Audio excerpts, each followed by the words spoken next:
Hello and good morning. Of course, I'm Nathan Gita. I'm the host of Mountain Standard Time. Today, I'll be speaking with Dr. Grant Havers, chair of Trinity Western University's Philosophy Department, as well as James Steidle, a local advocate for forestry reform in BC. Be sure to like and subscribe to the Western Standard on Facebook and everywhere else you find us on social media, and take out a subscription in order to support our content. We get no government dollars, and that's the only way we can keep this stuff rolling. Conservatism and conservation, these words have the same root for a reason. Ultimately, when we speak of keeping or maintaining things, we're talking about conserving them. At a political level, conservatism is about maintaining the situation that will ensure that the values of a civilization survive and that it continues to propagate. At a practical level, that means policies that ensure prosperity and endurance of our human as well as natural world. One of the problems in modern conservatism is the opposition contained within itself. To make it as simple as possible, there's this question of, should we make the economy roar despite what that might do to both our natural world and our human world, or should we move back to a more natural state of things? But that can ensure a certain kind of stratification. See the medieval ages and other manifestations of that as well. In Canada, they say there are two kinds of conservatives, those LARPing as Brits and those LARPing as Americans. We see the same divide within these ranks: rural versus urban, economy versus environment, the family versus the individual liberties or society's liberties. And a lack of consistent answers about all of these issues has led to several electoral defeats for the Conservative Party of Canada, in my opinion, and for conservative movements throughout Canada. What does it mean to be a conservative? Well, there's a lot of diversity, a diversity of answer to those questions.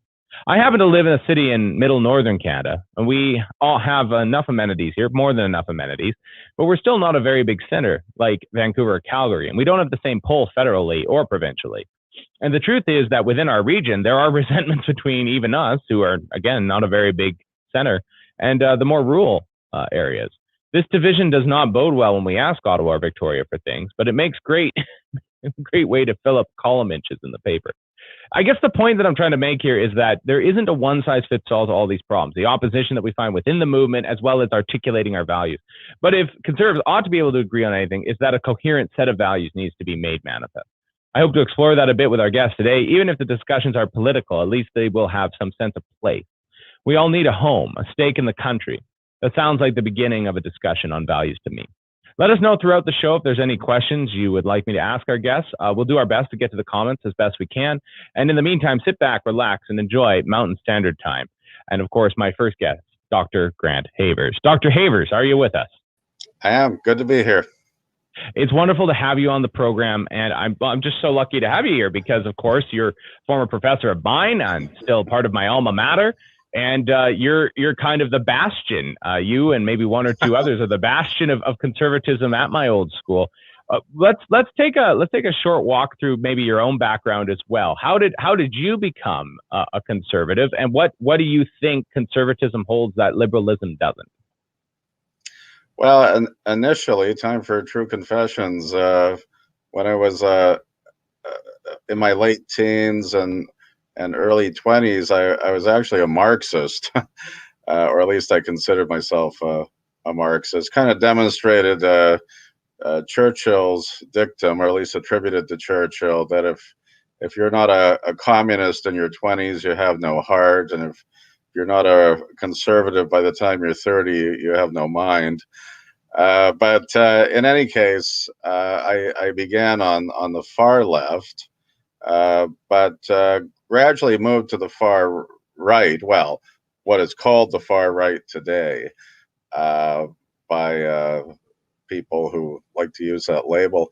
But let's say I moved into a conservative direction, partly because I think the left changed in ways that do not really cohere with its history. Maybe we can talk about that too. But I moved to the right because I believed that, first of all, the right is not as monolithic as the left. As you suggested in your opening comments, there's one size does not fit all. And in fact, the right is far more pluralistic and less monolithic than the left. And so out of that came an appreciation that the right, broadly speaking, is more concerned with liberty than the left. or more concerned with freedom. So, and of course, there are differences on what freedom means in conservative circles, but I think it's hard to understand conservatism apart from a commitment to freedom. That can be religious freedom, intellectual freedom, freedom from the power of the state to interfere with your life unduly. Now, that almost sounds like libertarianism, but I think the key difference between conservatism and libertarianism is that conservatives also believe in ordered liberty. They do not endorse libertinism, but they do adhere to a standard of liberty that is compatible with order and with the preservation of tradition within a society. This is what Frank Meyer, a famous American conservative, called fusionism. Conservatives need to embrace fusionism because they need to bring together both the preservation of tradition, at least traditions that are worth preserving, but also an appreciation of liberty. Easier said than done. I mean, there are tensions between liberty and tradition, but that's why I came to the right, because obviously freedom is an incredibly valuable thing, and I just saw that the left was becoming increasingly anti-freedom. That's definitely true in our own time. We see this identitarian movement in the left, and for that matter, we can see identitarianism in the right as well, in the extreme right, or things that call themselves extreme right, though admittedly the identitarian movements of the 20th century were actually far more socialistic than anybody's willing to admit. Yeah. One of the things that maybe you can help us understand a little bit better, Dr. Havers, is that Canada's conservative tradition, where is it supposed to be based in? There are people who think that we're supposed to look like the Americans and have a more Lockean system, but obviously that's not the route we chose. We chose to stay with the monarchy. What does a conservative element that has lots of belief in individual liberty, how does it reconcile itself with still being not British subjects, but still subjects of a monarch? Well, I think one key difference between Canadian and American versions of conservatism is that historically, broadly speaking, Canadian conservatives and the Conservative Party as a whole have tended to be more open to the use of the state in achieving certain goals, among which are the preservation of traditions. So, I mean, personally, I don't think Canadian conservatism, whether it's in the West or the East, is particularly Lockean, despite some rhetoric or ideological posturing. But if by Lockean one means a small state, one that leaves the individual alone at all times, unless the police have to intervene to investigate a crime, I would think that generally most Canadian conservatives are not as obsessed with keeping the state so limited, or to turn the state into a kind of night watchman state that just maintains law and order. I think conservatives from Sir John A. Macdonald onwards have argued that at times the state has to intervene. I mean, we wouldn't even have a country if the state had not intervened with the building of the National Railway. Macdonald clearly believed that the state and big business at the time had to be involved. They had to work together to build the railroad, and as you know, that's what made our country possible. So, with kind of the intellectual history in Canada that always maybe sees, I guess, people argue that Grant, George Grant, that is to say, George Grant, he made the point that Canada kind of imploded or was made a vassal state after, Diefenbaker was kicked out by Pearson with the help of the Kennedys. I'm interested to hear your take on that. Was his idea that the Richard Hooker tradition, again, a kind of a common law tradition or a tradition of deep Toryism, through throne and altar. Was that the answer to where Canadian values were coming from, and then it became a liberal state later? What happened to Canada? Yeah, and George Grant is one of the few political philosophers that our country has actually produced, and so he's very important. But in Grant's view, Canadian conservatism was partly indebted to the old British conservative tradition. You mentioned Richard Hooker. One could also mention Coleridge and Jonathan Swift, to a British tradition that had a more organic idea of society, in which it was understood that there was nothing wrong with preserving traditions that might even retain certain hierarchical social arrangements across the political order. I don't think it was necessarily a copycat version of British conservatism, though. Grant thought that Canadian conservatism, had it been allowed to evolve over time and not be impeded by classical liberalism, would have preserved the best features of British conservatism without having to adhere to a landed aristocracy that, of course, is consistent with the feudal history of Britain, along with all other European countries. So it's not as if Grant's conservatism wanted to bring about feudalism or wanted to go that far back to a pre-modern age.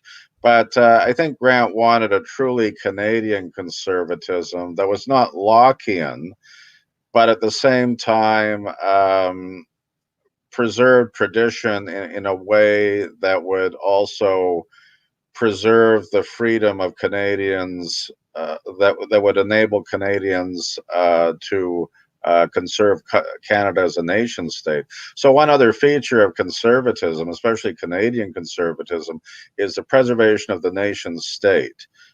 George Grant was very committed to that, although he felt this was his main argument in Lament for a Nation, which came out in 1965.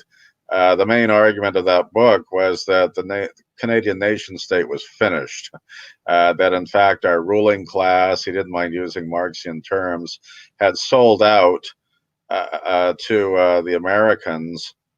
And as a result, we had lost what was really most important to a Canadian conservative, the preservation of our nation state. Without that, you can't really preserve anything else. So I think that's what Grant thought was most valuable about the British conservative tradition.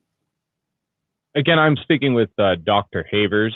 He is the chair of the philosophy department at Trinity Western University, which just happens to be my alma mater, full disclosure. We're talking about Canadian conservatism and conservatism in general. Maybe we should actually make a quick pivot here to the United States and just have some analysis then of what happened in the United States and actually in the rest of the Anglosphere. So maybe it's this is how we can connect it back to Canada.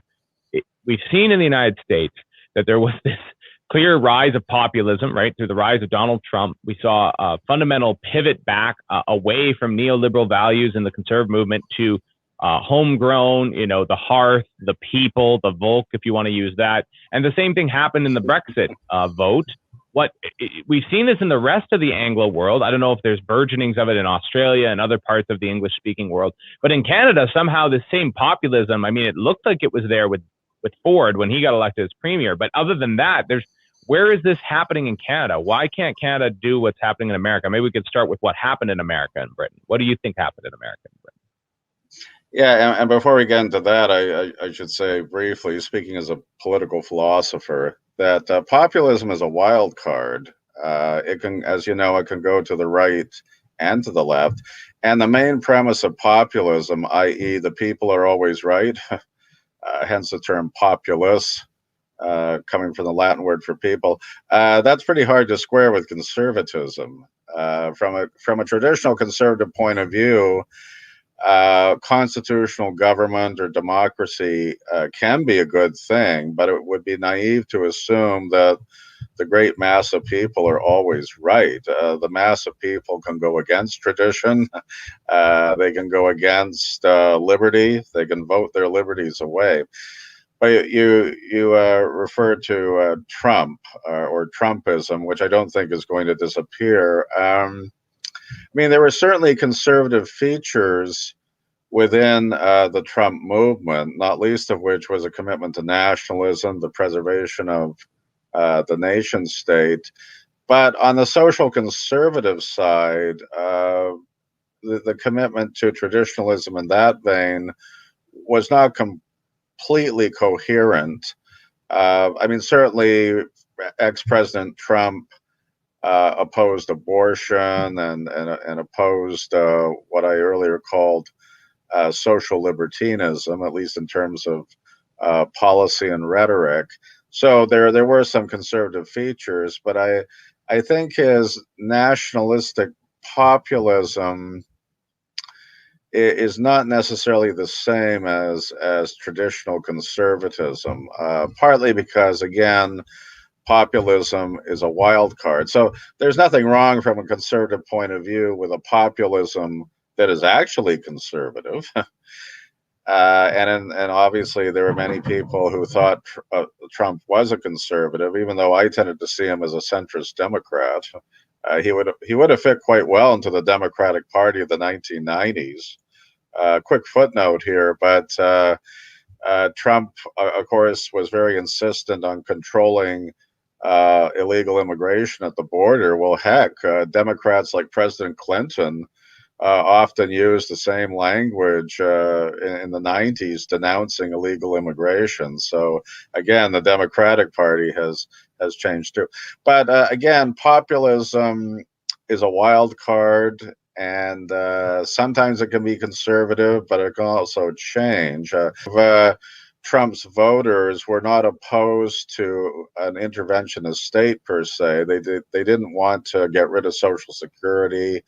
They didn't want to get rid of minimum wage laws. They certainly weren't libertarians, but they weren't terribly concerned with the power of government, provided that it benefited them.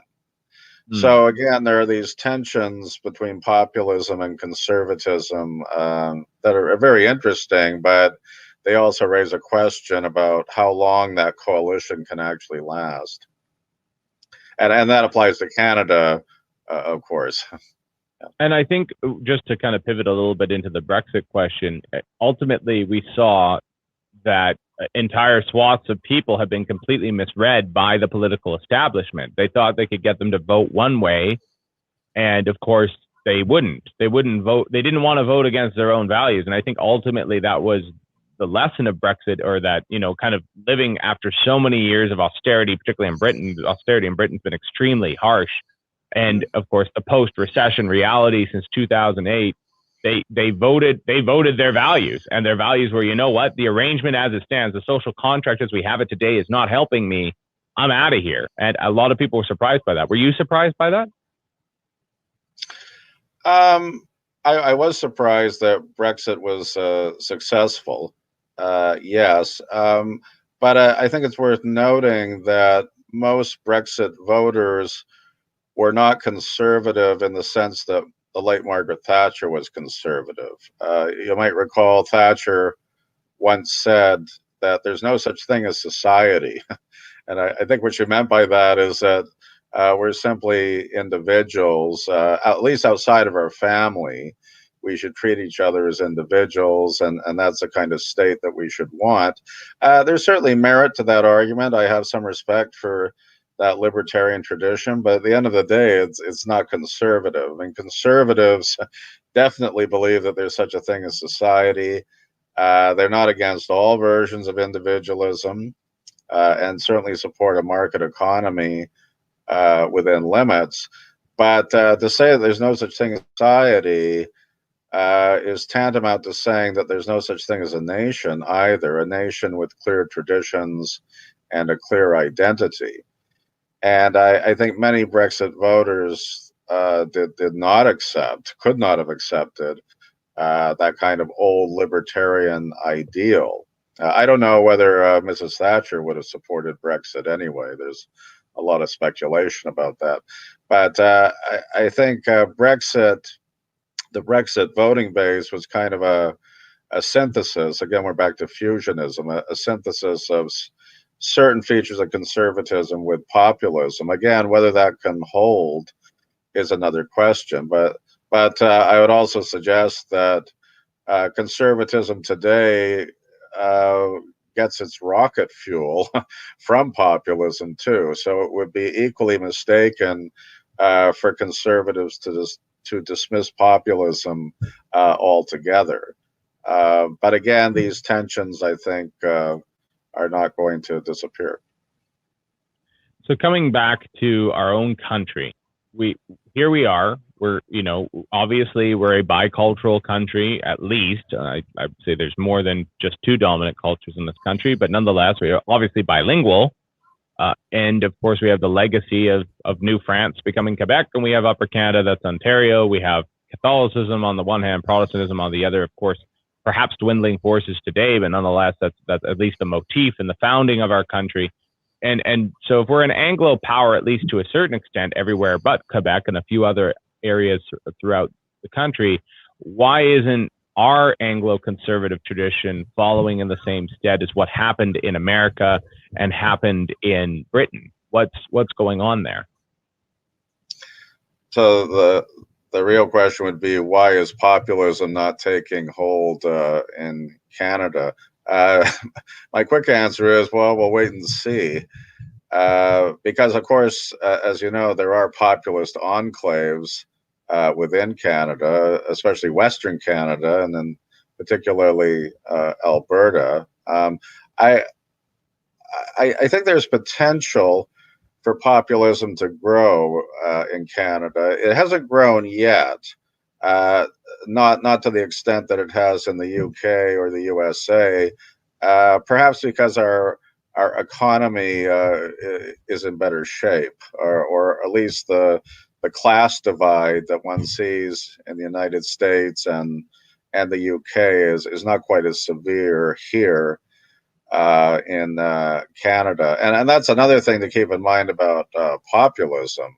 Populism today is almost a version of class warfare, not in the Marxian sense, but from a populist point of view, there are two groups of people in any society.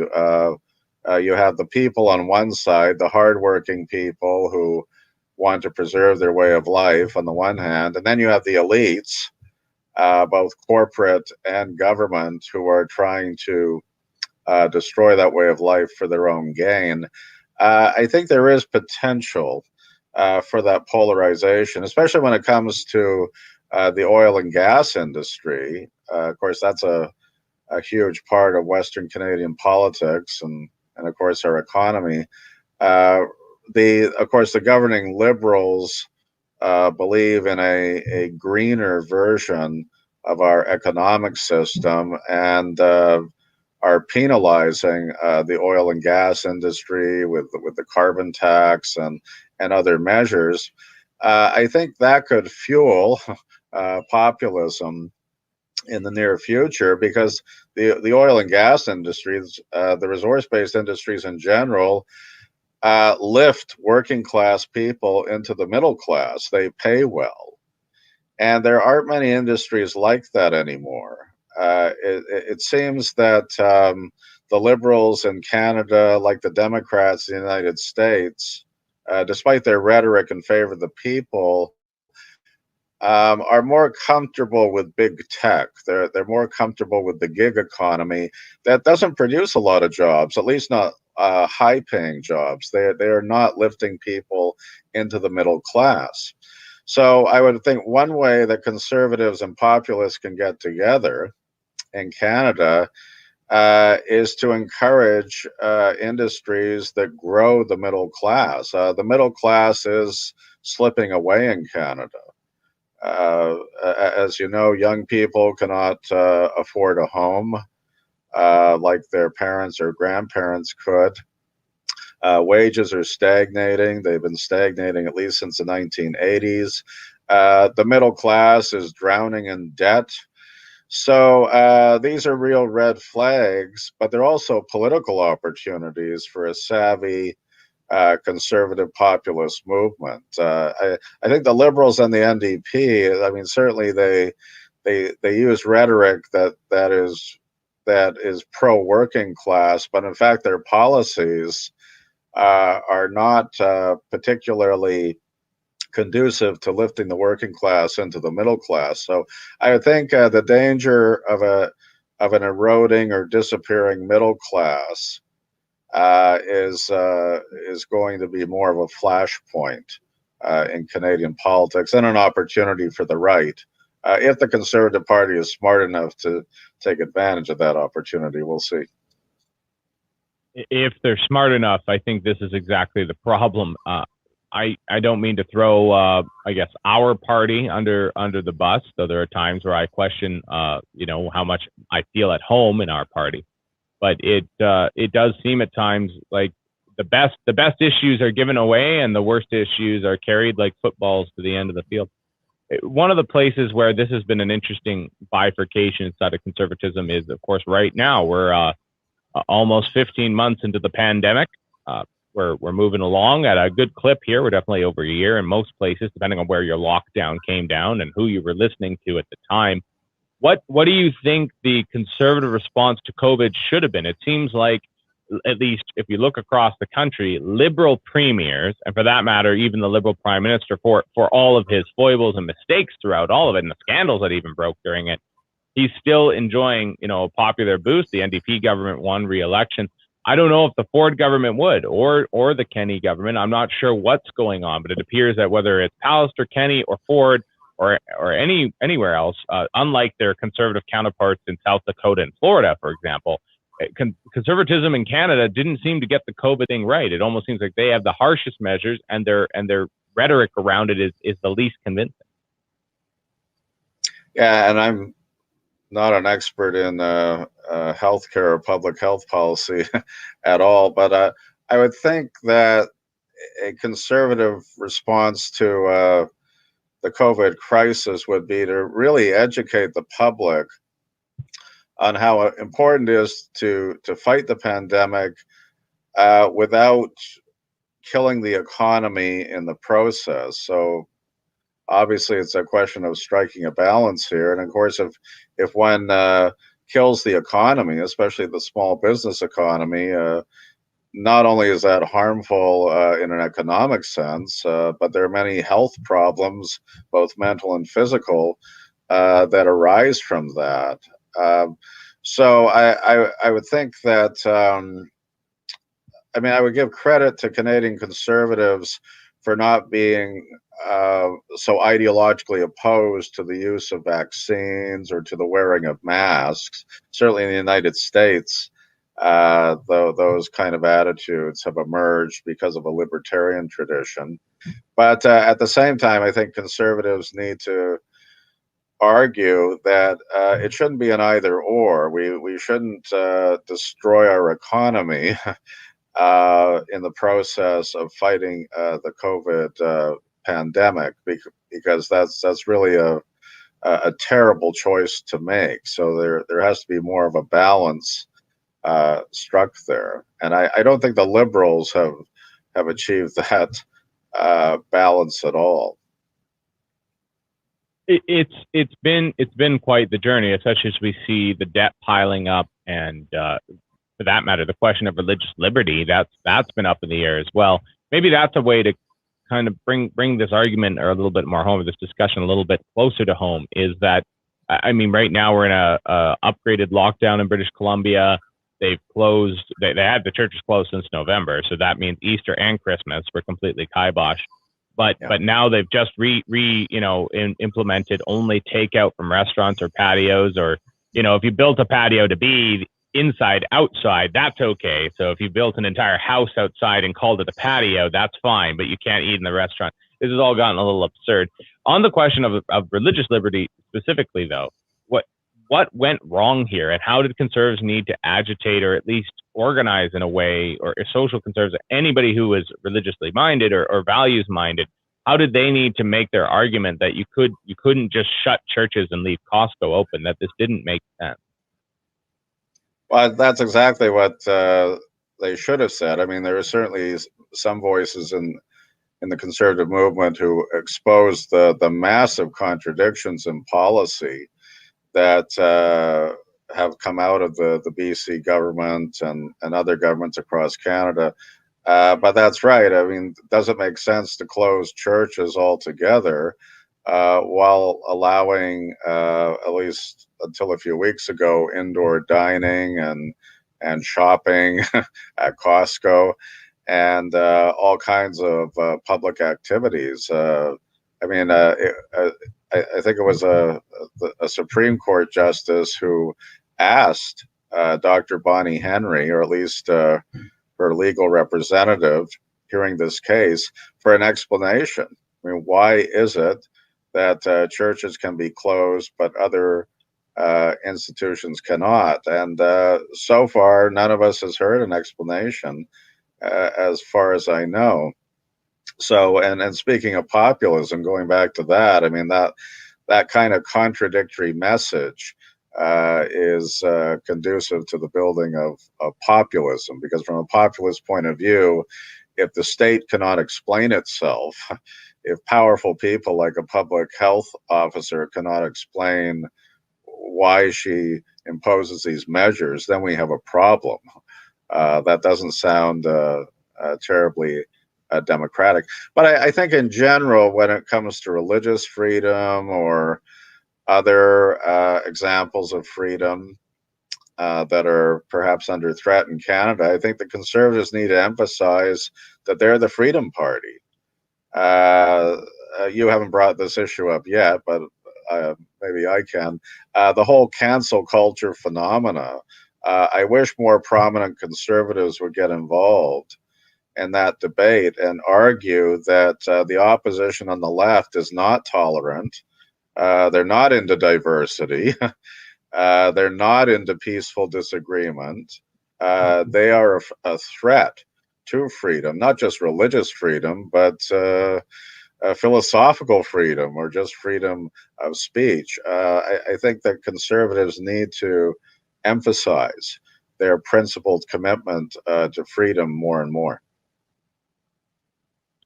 Yeah, it's an ongoing debate, isn't it? With cancel culture, it's just mind blowing to me. I mean, right now, like, I'm blessed to have this platform. I have no idea when they're going to come for me. Sometimes I'm not on Twitter, so I mean they can't find me. But it's a starting place. But the thing that kind of hits me is that I thought it was people to the left of center for years. I thought it was liberals who told us that we needed to be able to talk about anything. We needed to talk about the most garish things, and we needed to be able to talk about the most controversial things. And now it's the liberals saying we can't. The people who used to fund the ACLU or the Canadian versions of it, right, the Civil Liberties Union, are they even around anymore? What happened to that movement of liberalism that said didn't matter how upset you were by something obscene or whatever, they had the right to express it, and off they went? What happened to that? I think it depends on who's in power, because as you know, in the 1950s and 60s, particularly in the United States, there were people on the right who wanted to suppress freedom of speech. There were people who, I'm thinking of William F. Buckley, the late editor and creator of National Review magazine, who excluded several voices on the right from writing for his magazine because they didn't support anti-communist crusades with enough fervor or with as much fervor as he wanted. There are people on the right who did not believe and still don't believe that America's mission is to interfere with the rest of the world and impose its values on the rest of the world. So in a way, the right invented cancel culture, although probably not as severe as what we're facing today. So at the time, the left was in favor of freedom of speech and even sounded libertarian because they were out of power in the 50s and most of the 60s. But today, of course, many people on the left believe that history is on their side. They actually have the support of big corporations. That just fascinates me. Big tech is very left-leaning, but is certainly not libertarian. Mm. I mean, we have four companies, Amazon, and Facebook and Apple and Microsoft, that have as much wealth taken together as the gross domestic product of France, but they also have the enormous power to suppress opinions that they don't like. And many people on the left think that's great. They think that big tech and the state ought to suppress freedom of speech, especially right-wing freedom of speech. So you're right, there has been quite a reversal there. And I think it's partly because many people on the left feel that the wind is at their back, that history is on their side, and it doesn't really matter whether people on the right have freedom. They're so dangerous and such reprobates that they should have their freedoms taken away. So I think conservatives in Canada really need to make that more of an issue, and they've got to present themselves as the party of ordered liberty or freedom. What might that ordered freedom look like? In our time, it does appear, as you mentioned, in Canada, we have always had a more amenable attitude to the state, to the government being in our affairs. It was the only thing big enough to build the railway. It was the only thing big enough to build the dams we have. We don't have the mega corporations that other places have to do these things, except maybe in mining and gas exploration. Outside of that, we're just a middle power. You know, there's 1.5 flavors of everything. There's at least 2 or 3 in America, but there's maybe 1.5, including political parties, as it turns out in Canada. How does ordered liberty work? What could we possibly do to make sure that we can grow our economy, have the values that would sustain our civilization, but at the same time, not fall, I guess, into the hands of being a vassal state of someone else, because that seems to be where we're headed, perhaps in a vassal state of China. Wow, a lot of great questions there. I would think that from a conservative point of view, there's no substitute to the market economy. I mean, certainly central planning or state planning hasn't worked anywhere. So there shouldn't be any debate about whether the market economy is the most effective mechanism to distribute resources or not. I think it is. But there's also such a thing as market failure. If markets cannot fulfill a demand for some kind of service, then I think the state needs to step in and work with the private sector. So for example, there's tremendous demand for services that help autistic children or autistic human beings. So there's a great deal of demand, but so far the market, in my opinion, has not really filled that demand, has not provided enough resources. Neither has the state. But I think that's where you have an opportunity for the state to intervene and help families who have relatives that are autistic. I mean, there's not a lot of money in that industry. I think that's the main reason why there's market failure. So I think in the interest of compassion and the common good, that would be an example of where the state should intervene, as long as there's evidence of market failure. I don't think there's anything unconservative about that.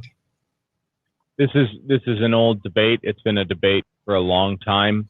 Where does the state begin? Where do I end and you begin? I believe. I think that's actually an old Radiohead song.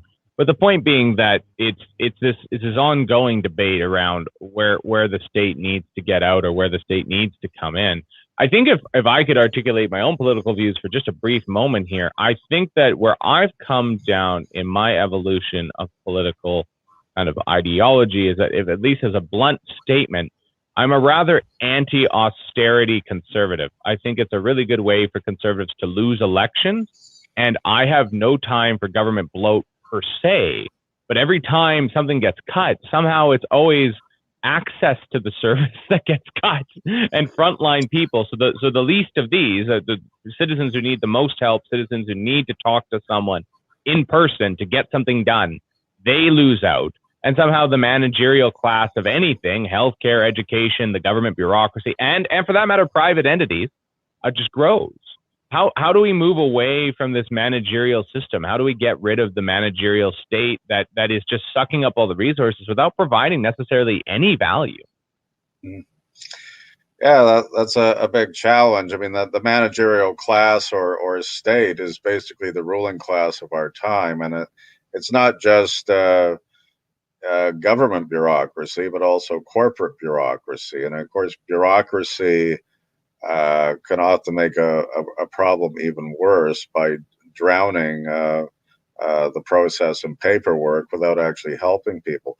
I would think one solution to that is to give more powers to local government to administer healthcare and other important services, and perhaps they should receive some funding from the federal and provincial government as well. Some of that already happens, of course, but I think to use another conservative theme, there should be more intermediary institutions. That's a term that conservatives, at least in the past, used to mention quite a bit. So intermediary institutions being institutions literally between the government and the people. I mean, the churches, places of worship, are the classic intermediary institutions that used to provide social welfare in the New Deal era in the United States, for example.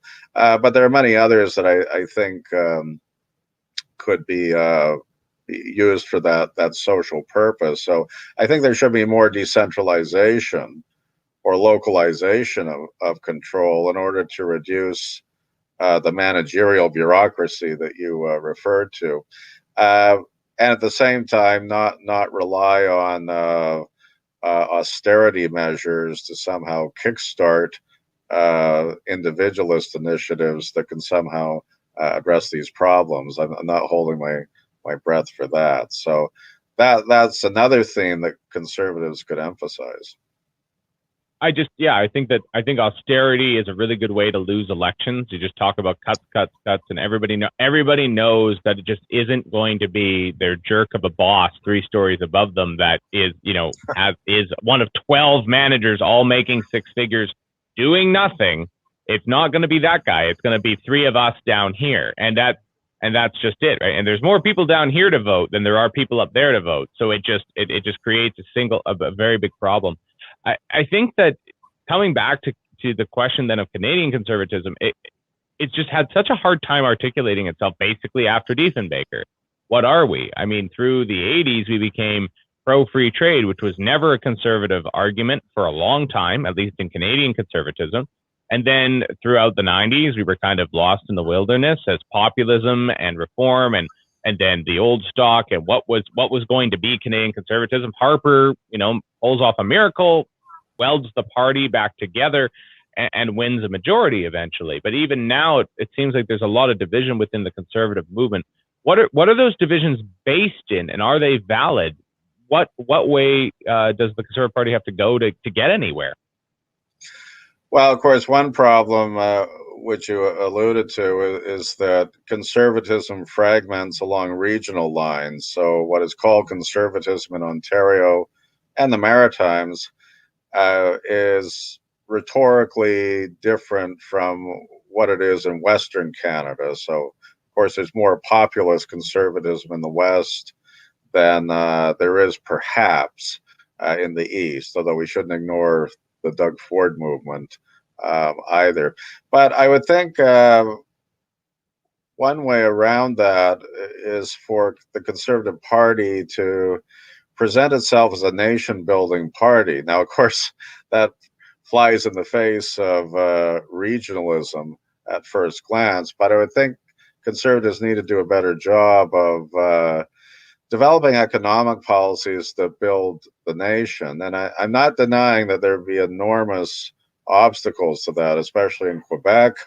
It's hard to convince most Quebecers that they need pipelines going through their province to connect with the Maritimes. But I think something like what Randolph Churchill called Tory democracy, or uh, of course, he was the father of Winston Churchill, or what Benjamin Disraeli called one nation conservatism. I think that's perhaps where the future lies. Now, some of my conservative friends would probably rebel at me saying that, because some do believe that we don't even have a nation per se. I don't quite accept that, notwithstanding all the doubts that George Grant aired over 50 years ago. But I think that in turn is consistent with the use of the state as a necessary instrument to build the nation. I think we very much have to preserve our nation state. You mentioned China. I mean, from a libertarian or free market point of view, there's nothing wrong with Chinese capitalists coming in and buying the oil and gas industry. That was an issue during the Harper era, that in fact many Chinese companies that are completely tied to the Communist Party of China wanted to buy up important assets in the oil and gas industry. From a libertarian point of view, there's nothing wrong with that. It's just an economic exchange. From a conservative point of view, there's plenty wrong with that, because we need industries that are not just economically viable, but in fact preserve the nation state. So I think of course, we need to avoid xenophobia and justifying the preservation of a nation state. But we conservatives need to advance that argument more, so that the nation state is something we need to conserve. Something that comes to mind with that question, especially, of course, here at the Western Standard, both hard firewalls about transferring payments to Ottawa and to the rest of the country, to outright sovereignty. All these things are debated at the Western Standard quite a bit. Is there a conservative way to look at sovereignty, or is that always kind of a reactionary or liberal stance? Is that the same idea is that everybody's supposed to understand that America is actually a radical republic if George Grant was properly listened to, because they separated from Britain? Is this the same understanding we're supposed to take around the question of sovereignty, that actually to leave the Canadian heritage behind might be a radical thing to do, or is it a preservation of values? This argument goes back and forth all the time.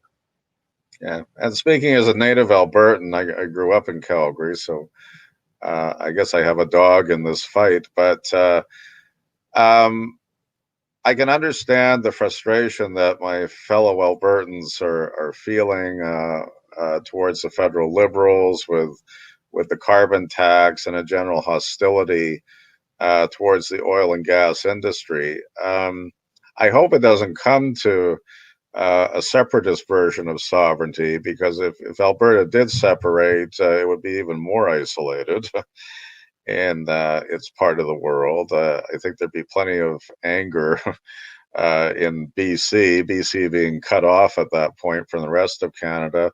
And I'm not sure other Canadian provinces would be more amenable to working with Alberta and getting its resources to market. But again, I can understand the frustration. I think we need a new government that, first of all, respects provincial authority over resource issues and powers. And we need a government that does not vilify the oil and gas industry. And conservatives need to use the argument that green capitalism or a green economy will still require fossil fuels, will still require viable resource-based industries, and at the same time, green capitalism, or whatever they want to call it, green economics, is not going to help the middle class a heck of a lot. It's not going to produce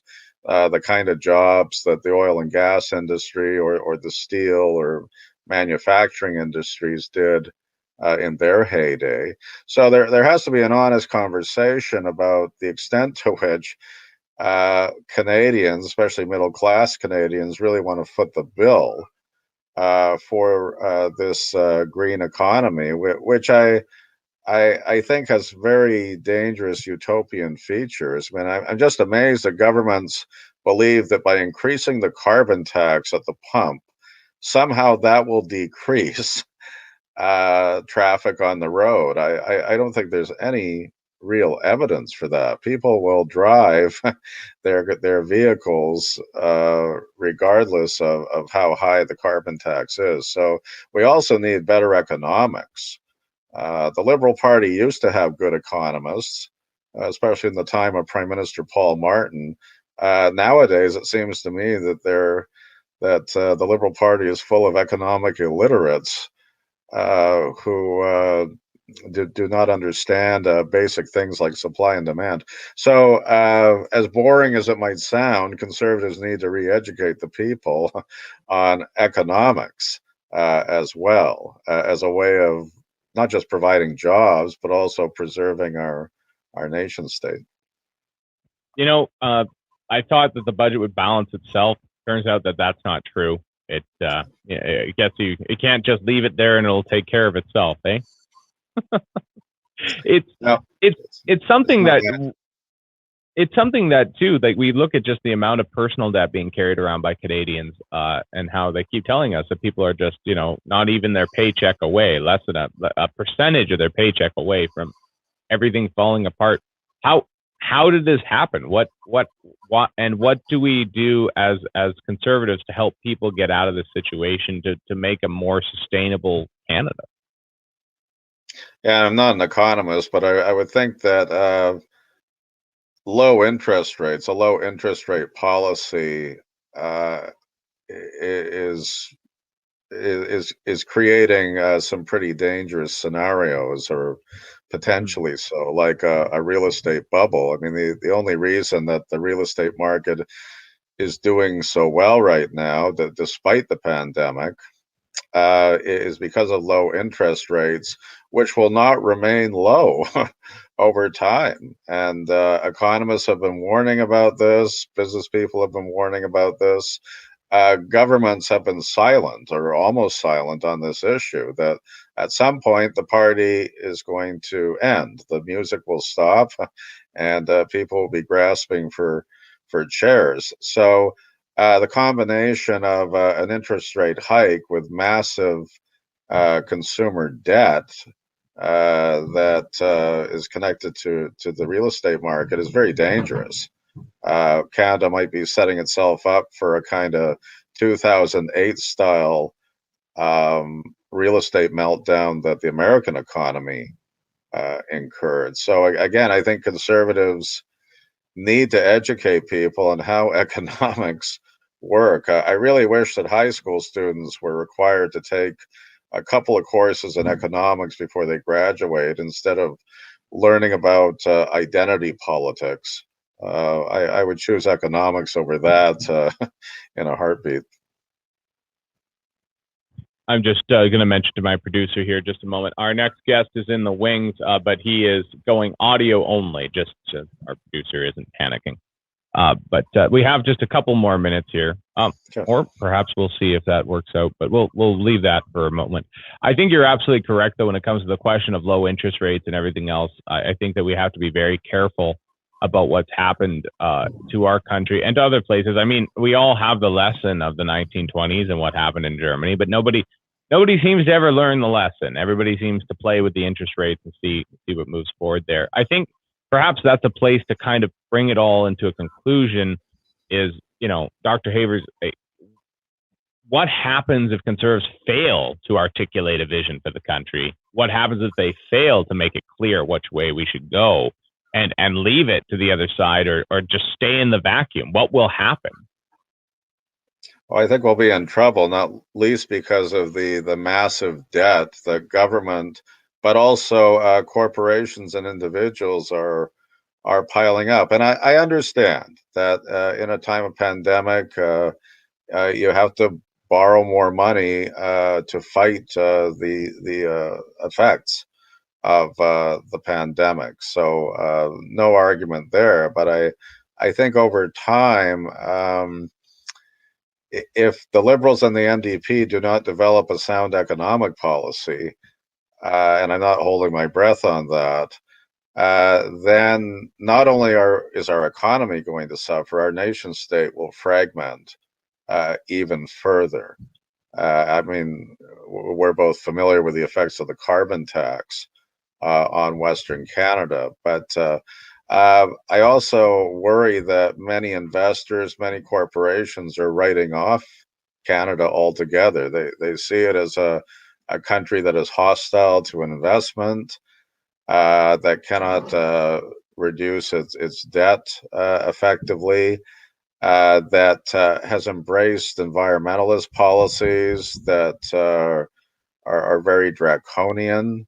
I mean, it's amazing that Canada, an oil producing nation, is being punished for that fact, while other oil producing nations like Norway are booming precisely because they can sell their oil.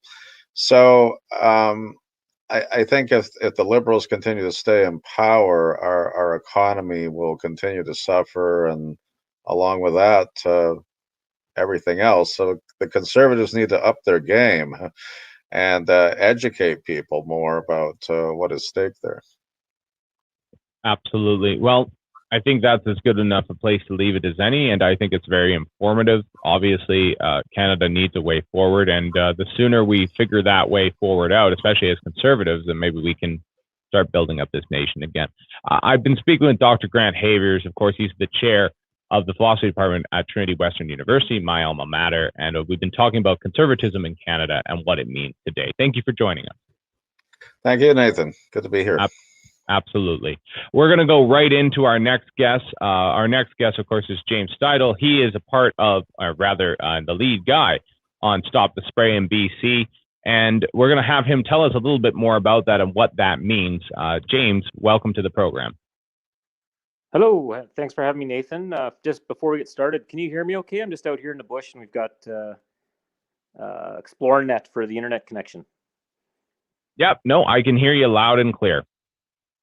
Okay, right on. Yeah, so the glyphosate issue, this is, a big issue in BC. It's also a huge issue in Alberta, actually. It's growing in Alberta. And the issue is, for modern forestry practices, we've got this idea that the only acceptable species, for the most part, is conifers. So that's pine and spruce trees.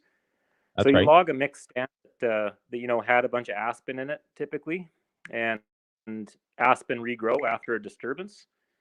And that's a problem. We look at these aspen that are naturally growing, and they're not coming from seed, right? This is an important distinction. They're growing from a pre-existing root, and the aspen root system might be 10,000 years old. The common belief here is that they were established after the retreat of the last ice sheets. The seeds came in and they established themselves. The climate was nice and moist for them to do that, and they're eternal. They just keep growing, and they survive for indefinitely, basically. So you log a place, these ancient aspen roots send up their new suckers, and we've got to get rid of those. So we spray them with glyphosate. That glyphosate goes right into the root system. It exterminates the whole root system for genetically distinct clones. And you'll get a few survivors. If they don't hit everything with the glyphosate, you might get a few survivors. But what research is showing is that these survivors are contaminated, and that contamination will last indefinitely. So they're finding glyphosate in blueberries a year after being sprayed that are higher than the default amount allowed in stores. Okay, so they always told us this stuff just kind of disappears after a couple weeks, and that's not true at all. It's causing long-term ecological damage, and it's causing long-term contamination. And the other thing that we're not even looking at, just ignoring all of the negative things with contamination and whatnot, we're getting rid of the most fire-resistant tree species in the forest. That's the aspen. So in a study in Alberta there, the pine, over a 35-year period, the pine burnt about 900% more land area than the aspen, everything else being equal. Okay, so if a fire comes through a forest that hits an aspen patch, it can stop dead. That's not entirely true. In the spring, aspen will burn. So the Fort McMurray fire, you saw a lot of pure aspen stands burning. But once they leaf out, they're really resistant, and the fire will basically smolder in the understory. And so that's why you need these species on the landscape. They're a fire break, and they're the most important food for moose. So, well, second most important after willow. So if the aspen's there, right? If the aspen isn't on the landscapes north of Prince George, you'll get more subalpine fir. They'll subsist on subalpine fir quite a bit, and birch. And there's definitely places where aspen doesn't exist, higher elevation, wetter areas. But where there's aspen, the moose it's their second most consumed food after willow. And yeah, it's important. I could go on and on about this stuff, Nathan. I don't want to overwhelm you here. So I don't know if you want to butt in with a question, no, feel free. No, we've got an hour, and we're here to talk about this, and I'm happy to be talking about it because, again, like I was telling this to you over the phone the other day when we were meeting up, and again, I'll remind everybody who's listening that that's exactly what we do here. We bring on everybody and anybody to bring up their point of view, and we're here to be educated, to understand things, and to get the real story on things that you're just not going to get on some of the other broadcasters. That's why we do what we do here. So I'm happy to have you, James. This is important. To the point of the spray, and for that matter, let's even talk about aspen themselves. Like, I mean, basically, even from little on, I never really thought about this kind of indoctrination that happens here in BC schools and everything else. But we're always taught how wonderful the conifers are, and everybody treats aspen, like whether we're talking about firewood, anything else, everybody always talks about aspen as if it's not valuable wood. Well, is there value in the wood itself, and what kind of value is there? Oh yeah, that's hilarious. You bring up firewood because, and the training that you got in school, that's exactly what I went through. Like in elementary school, we'd go on tours of the tree nurseries in Prince George.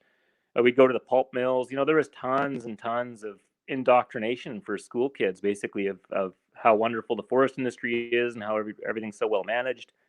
Nothing ever spoken about aspen. I mean, I grew up thinking that aspen would literally fall apart in your hands as wood. It's just like complete and utter garbage. Like you never do anything with it. And the point you make about firewood, I mean, that's kind of a good one, is because if you look at the BTU charts, aspen is actually better firewood than spruce. And a lot of people will burn spruce in their fireplaces and they won't touch aspen. But aspen will actually throw out a few BTUs. I mean, it's not the best firewood. The birch is a better firewood. That's also coincidentally another species that we spray. But yeah, it's good firewood. I have a little wood miser sawmill, so I actually mill up aspen. And I'm not the first guy to do that. A lot of people in the prairies will cut aspen. There's actually learned all this from a guy called Pete Stoner. He's lives in Stoner, BC, there between Quesnel and Prince George, and he built walls in his houses are built out of aspen. He built a shed out of aspen. He's got 20-foot roof joists that are made out of cottonwood. He would cut, they use cottonwood as kind of the traditional wood for barn floors. They use it for flatbeds on trucks. It's because it doesn't splinter. So in a wood shop, I would use aspen for rails on my sled, on my table saw, and I did comparisons with fir, and the fir would just splinter and get chewed off, and it was like really brittle. Like the bond between the grains lengthwise isn't as good as on aspen. So the aspen rails are still rock solid. Like there's no splintering whatsoever. So they have every wood, as a woodworker, you got to realize that every wood has its advantage and every wood has its disadvantage. And aspen is actually strength to weight. It's basically comparable to spruce, pine, and subalpine fir. It has superior resistance to impact bending, but the thing is, it's not a high density wood. It's a low density wood. It's very much like Western red cedar. So it's going to be, if you wanted to have the same strength as a pine 2x4, you'd have to build a bigger stud. But the weight of that stud would be the same as the pine stud, and you'd have the same strength, right? So, and OSB, let's not forget, aspen is used in commercial applications all the time. So OSB is primarily aspen and cottonwood. LP Pacific up in Fort St. John, like they have mountains of aspen. And that's anytime you see a new house construction and they've got OSB siding, that's all aspen. So aspen already is a commercial wood. It's just not really advertised that much, certainly in Prince George, where we consider it a weed. And a lot more could be said about birch as well, about the commercial applications of birch. So again, Nathan, cut me off if I'm rambling here, but I will tell you an interesting story about the foundation of Canfor in West Fraser in a central interior. I just actually recently learned this. there's a really significant bomber from World War II called the Mosquito bomber, and that was almost all wood construction. That's right. No, it And was extremely the fast. Yeah. narrative that I heard, oh yeah, it was the fastest aircraft in the war there for a few years. And the story I always heard was that it was made out of spruce from the Haida Gwaii, that was what it was made out of, and spruce plywood, and all the foresters will tell you the same thing. Oh, it was spruce, you know. But actually, it was most of the plywood was birch, and half of the entire British birch supply came from Quesnel during the war. And this is the Quesnel archives have a whole write up on this, and there's a website about it. And it's just a little forgotten part of the lumber industry in the central interior. During World War II, these brothers called the Patchett brothers, they went and logged birch along the Fraser River between Quesnel and McBride, and they sent that down to New Westminster to a factory called Pacific Veneer, and they manufactured the birch plywood. And the irony here is that Pacific Veneer turned into Canfor, and the Patchett brothers, their mill in Quesnel, turned into West Fraser. So two of the biggest softwood corporations that do the most spraying in Western Canada, they spray birch all the time. These two companies actually got their foundation on birch, the exact tree species that they're calling a weed and that they refuse to invest in. So I think that's a little bit of a ironic kind of development in the history of our lumber industry, and which also goes to show that these trees aren't weeds. Like, they have incredible value. I know it's good enough for the fastest, most advanced aircraft in World War II, and it's not good enough for our sawmills today. So stop the spray. We got to learn how to value these trees like we once did, and we need more diverse forests. Because really, what we're doing when we spray all these forests, we're creating monocrops of one or two tree species, and that's mostly spruce and pine. And we just had the pine beetle rip through here, and you look at the forest we're regrowing, it's like pine where it wasn't only pine before. We're setting ourselves up for a worse disease outbreak than what we were already hit with. Because a lot of the stuff that was hit with the pine beetle, there's a lot of spruce in there, there's a lot of aspen, some places had Douglas fir, and we're harvesting 100% Douglas fir areas around Quesnel and Prince George, and they're all pine now. We're doing ecological conversion, right? Is what's happening. I think we're getting rid of our rich, diverse forests, killing moose food and beaver food, and making them worse off. So it's just ridiculous what's happening. I think maybe a way to kind of help people understand this a little bit is really, in a sense, to try and blow it out towards agriculture proper. This was always something that kind of confused me, and forgive me if this is an ignorant statement, but I just always thought, I don't understand how this can be so confusing when it comes to forestry, because it's forestry. It's just macro agriculture. It's as big as it gets for agriculture. I guess we call it silviculture, but I mean, the point is that if we're going to harvest and then plant and then harvest again, that's just agriculture. It's just done over a 20-year period instead of a 2-year period. So why can't we figure this out? And why can't we understand that maybe there's a need for crop rotation, right? Again, if we're going to call trees crops or treat them that way. I mean, this has been going on since the Middle Ages in some parts of the world, and earlier, obviously, in some parts of the world. How come we can't figure that out? How come we can't understand that there needs to be a rotation, and there is a diversity to put nutrients back into the soil? This is basic farming for other people. James? Yeah, no, that's an excellent question. And just to elaborate on your point there about the idea of crop rotation, and foresters might think that's ridiculous, but there is a disease that hits spruce trees. I forget the scientific name, but it's a root rot, and it'll stick around in the soil for about 50 years. Well, that's just the same amount of time that aspen stick around for. So if aspen dominate a stand after a spruce are logged, or maybe they all died because they had root rot, and the aspen dominate, then the root rot can't sustain itself and it disappears from the soil. And then the spruce can come back in there and it'll grow healthy again. So, I mean, that's a good example of crop rotation, and also just the nutrient cycling that aspen do. I mean, it's just phenomenal.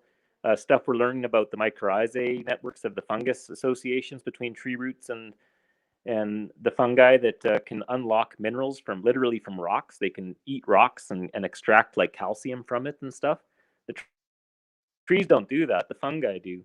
and aspen are associated with way more fungi than spruce or pine trees. So if you have aspen in your stand, they can unlock these nutrients that the conifers can't, right? So then we've got to fertilize them with chemical fertilizers. But back to your other point there about, why can't we figure this out, and how long basically silviculture has been going on for, and this idea that our forests are, a crop of carrots, and if you want to grow carrots, you got to get rid of the weeds. This idea was really institutionalized in Germany, and they really started to apply the science to it back in the 16 and 1700s. And the idea was, well, we need to know how much of this forest we can cut today with an expectation of revenue, 50, 60 years down the road. So they would calculate their yields and figure out how much girth the trees were putting on. They developed into a real science. And this has basically been exported all across the world and is the foundation of modern science, modern forest science, which is to say it's basically accounting, right? Forestry is basically an accounting practice, is what it is. And diversity gets in the way of that practice, right? If you have multiple species that are doing different things, it's really hard to figure out your yields because you've got more unknown factors. And that's one of the reasons why we don't want diversity in our forests, is because it's too confusing. We don't know. And then maybe there's some new technology like LiDAR that will help us deal with this. But we're going to have to deal with it whether we like it or not. And this is happening in Germany already. So the place where they developed all this modern forestry practices is actually turning its back, I wouldn't say completely, but in a big way, on traditional forestry. So if you go to Germany, their spruce plantations are dropping like flies right now from the drought, from climate change. They've got these really hot summers now that they've never really had before, dry summers. And yeah, I've been there. I went on tours with forest scientists there. I've interviewed them. The spruce plantations are dying, and they've enacted policies. There's a whole movement called Mischwald forestry, where it's basically mixed forestry. And it's actually federal law in a lot of jurisdictions to not plant conifer monocrops anymore. And they actually are planting a lot of beech trees and like some birch and other deciduous, a little bit of aspen. But they've changed.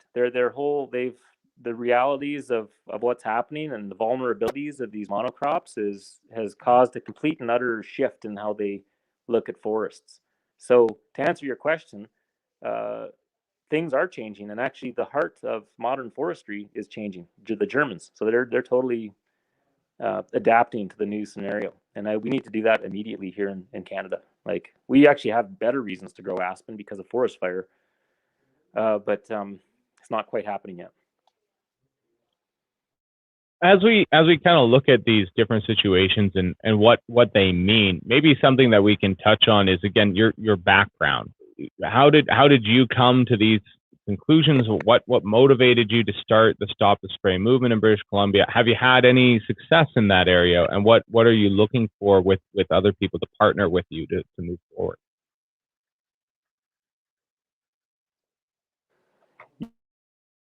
Yeah, I started doing this because they sprayed, like, my parents have a ranch down in Punchal, and they sprayed right up to our property line, is basically why I started looking at this. And I was like, well, why are you getting rid of these aspen? And I've always loved aspen trees. Like, we grew up with aspen all over the place. And the rangeland, which is also something else that we could talk about, our rangeland had an aspen forest on it. It's called Rosebud Mountain Natural Aspen Stand. It's been there as long as anybody can remember. It's 100% aspen. And it's really good cattle grazing. It's like the life in an aspen forest is exponentially greater than life in a conifer forest. Like, and they've studied this for rangeland studies. You get over 1,000% more forage, understory forage, in an aspen forest compared to like a pure mature conifer stand. So it was just really cattle. The moose were always hanging out up there. That place actually used to be called Moose Mountain, and it was just obvious to me. I'm like, this is a great tree. Why are you guys spraying it? And the reason they gave me wasn't very good. So I just thought, I'll like look at this as like a journalist and try to like write a speculative piece and shop it around. So I interviewed a bunch of scientists, and nobody wanted to publish the article. And that was disappointing. So I'm like, well, I guess I'll just have to be an activist now and dedicate basically this part of my life to pushing for change in forestry. Because the more you look into it, Nathan, it's pretty pernicious, this idea of conifer forestry. Like it's everywhere. And like even the universities where they should be talking about all sorts of different attributes of aspen forests and deciduous forests with respect to mitigating flood risk, like they absorb more water, they feed beaver, which can help with beaver dams, that can also reduce flood risk, wildfire prevention, nutrient cycling. There's all these amazing things about aspen, and they're being completely overlooked, and nobody's advocating for these trees. It's just, and then you look at silviculture. So I tree planted on and off for 20 years, 23 years. I have friends that did brushing and spraying. Right, I know all about silviculture. It's relentless. Okay, like we go into every single cut block, and if there's an aspen problem, we get rid of the aspen. It's like almost like we're robots, with like a program that we can't, we don't even question. And so that's my role, is to question this kind of article of faith, basically, that we, as a nation of foresters and lumber people, are implementing to great harm to our wildlife and to our forests. So that's basically the short answer. No, I appreciate you sharing how you got involved with this. It's interesting. You make the point of Canfor and West Fraser. I mean, it's one of these kind of potato sort of problems with the advent of the amalgamation of the mills. I mean, this is an interesting point, right? Going back to the 50s and 60s, right? There were several dozen mills all over the place, and of course, classically, there were lots of mills, and of course, there weren't the roads to transport lumber everywhere. So you had to mill your lumber closer to home and in your community. Nest Lake had a mill, Sinclair Mills, right? Penny, all these places had mills. And then, of course, with the amalgamation, now we have really big mills, and of course, they have to run all day to pay for themselves. And then we have really big machines, and they have to run all day to pay for themselves. Do you think that some of what's going on here and monoculture and the issues presented by it, it's all kind of tied up with the fact that there's a lot of sunk capital in it?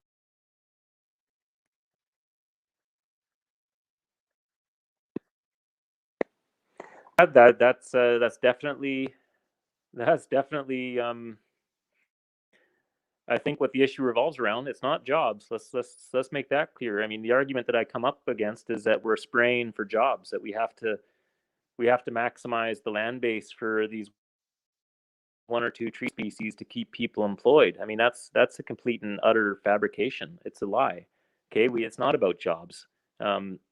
This is about huge multinational companies maximizing their revenue.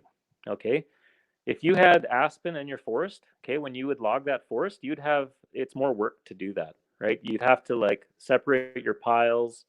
You'd have different trucks going to different mills. That's a cost that these big companies want to avoid. If you have a huge, endless sea of a single tree species, all the same age, okay, it's all going to the same mill. It's way cheaper to do that. It's less jobs. Okay, they can fire people to do this.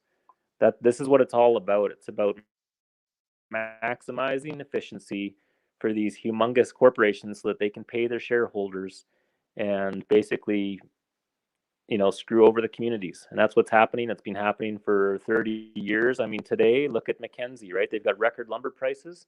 Canfor shut the mill down, and they've got enough wood, and they shut her down. The community care about people. They don't care about jobs. Okay, let's not make that mistake. Like I grew up working. My dad worked at Clear Lake sawmills. This was a little inefficient mill, like one of those mills you talked about. Sarge, we did 120,000 board feet of production a shift, and there's probably about 150 guys a shift between the planer and the sawmill. All the production, the Polar at Bear Lake. Okay, they do 1.2 million board feet a shift. That's 10 times the production. And I believe I have like 40 guys a shift. So the production has just expanded, exploded exponentially, and the number of people has declined precipitously. Okay, and then now we talk about and now let's talk about the provincial media. Guys like Vaughn Palmer, Rob Shaw, when they write about the forest industry, it's always about, oh, we've got to make it easier for these big megacorps because they're going to take their investment and they're going to take it elsewhere. We're going to lose all this It's, forestry is going to be a bad place to invest in. Well, you know what? All that investment was just to fire people. Every time they'd invested in sawmills, it was to invest in automation, to invest in technology, buy robots from Germany. Okay, it was good for Germany, not good for the workers in Prince George. Because when they invest in that technology, it's basically people are getting canned, is what's happening.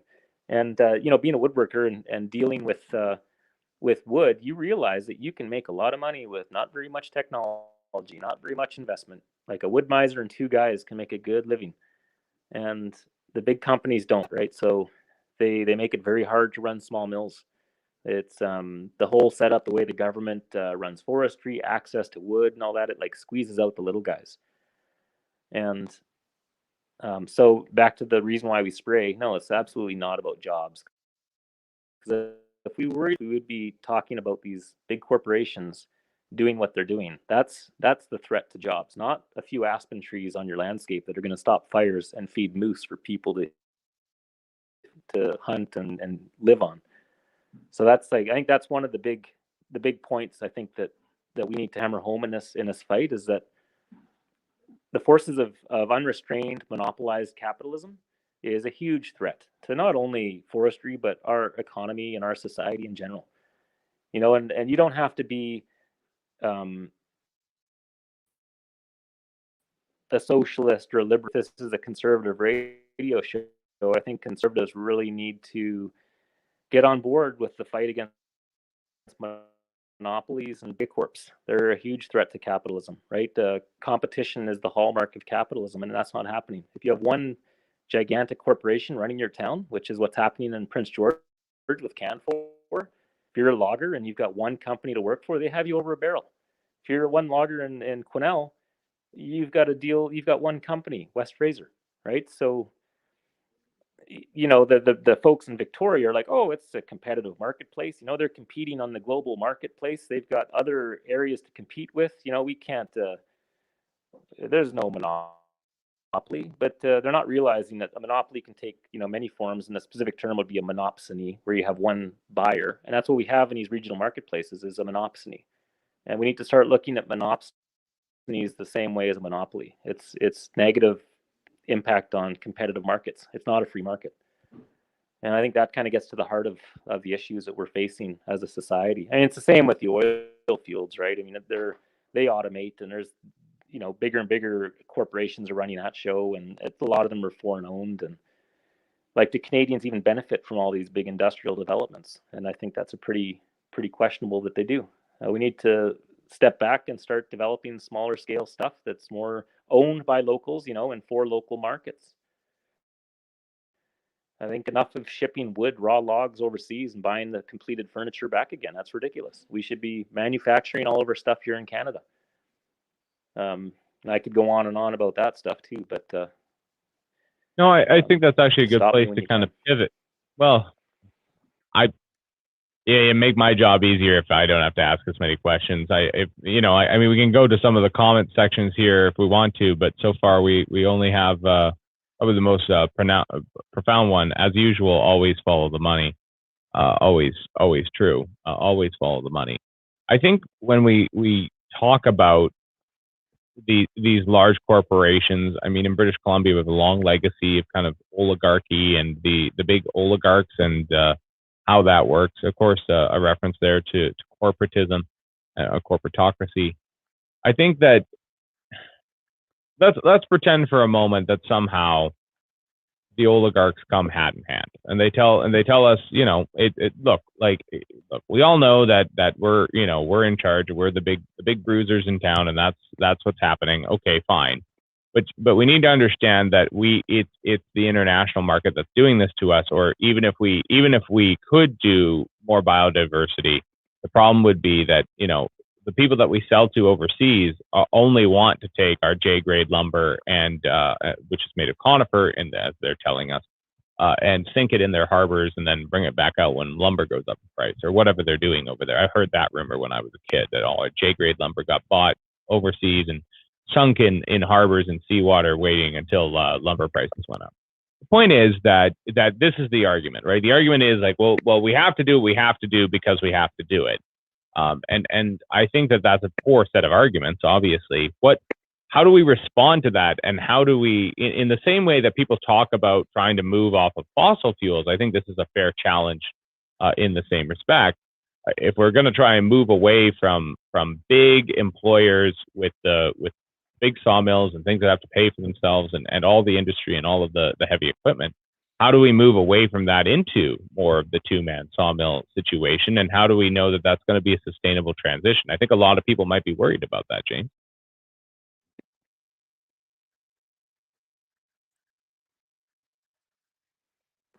Well, we're already. I mean, no, we shouldn't be worried about that. We should be worried about these big mills, you know, canning entire towns and communities right now, right, happening today. Look at Mackenzie. I mean, the forest industry just hung them out to dry. I mean, there's Facebook posts of people in Mackenzie right now, like who've lost their health coverage, looking for advice on how to get affordable coverage that they lost because their mill has arbitrarily shut down. Like, it's nothing to do with environmental policies or people like me getting my way and saying, we got to like reduce our cut because we're going to have more aspen in the forests. This is entirely to do with these corporations. Basically, I mean, to be realistic here, what's happening is Canfor has a huge lumber supply in the U.S. South, and they're playing the North American lumber market. They're getting cheaper logs in the South, and they make more money wherever they're going to make more money off their logging. That's where they're going to focus production. So they're focusing production right now in the U.S. South. And even though there's lots of wood to be had, and like I think the debate, the focus is on the wrong player here. I think we need to be less concerned about conservationists like myself, or some of the people that want to preserve more of these irreplaceable 1,000-year-old old growth stands on Vancouver Island. And we need to put the focus on these corporations that will that don't really care about communities, that care about their bottom line. And that's the bigger issue. Now, as far as like the glyphosate issue, this is entirely, the respray is entirely theoretical, right? It's all about the theoretical production of lumber 60 years down the road. The stuff we're spraying today, we're never going to profit off that, log it, whatever, for 50 years. Okay, so it's all based on this huge string of assumptions. And if we were to stop, and so these assumptions feed into the amount that we can cut today, right? So if you stop spraying, the theory is we'd have to reduce our cut today to account for the slightly lower conifer sawlog growth in the forest. And I don't even think that that's realistic, because these models don't account for pests. They don't account for loss to wildfire. So like I said, they're entirely theoretical.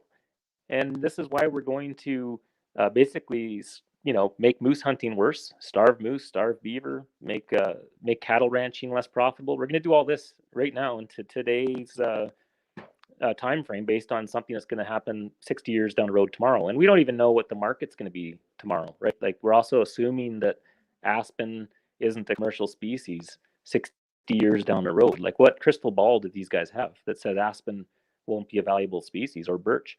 I mean, 50 years ago, birch was the most valuable species coming out of the central interior, and now it's not. So how do you know that won't shift again? So that's what I would have to say to that argument, is that I'd say just listen to common sense and listen to rationality. And I think a model with like a few factors doesn't account for a lot of things that we need to account for. And this simple-minded idea that we need to grow our forests like a carrot farm is way too simple, and it's a silly idea, and it's going to backfire, and it doesn't even make economic sense. I mean, there's a lot of guys that could make money off aspen with a small sawmill, and that's actually what did happen in the 90s. There was this thing called the Wood Enterprise Center in Quesnel. There was 30 small wood miser operations, not just wood misers, but Hawk Mills and other brands, between Quesnel and Prince George. 30 of these guys, and they were making birch and aspen products, flooring, paneling, all sorts of stuff. And they were milling it at this government-funded place. It was called the Wood Enterprise Center in Quesnel, that had a shaper and a molder, like a four-sided planer, so they could make tongue and groove lumber. And that thing supported all these little mills, with basically helping people create value out of a product that didn't have commercial value. Very, very small government investment.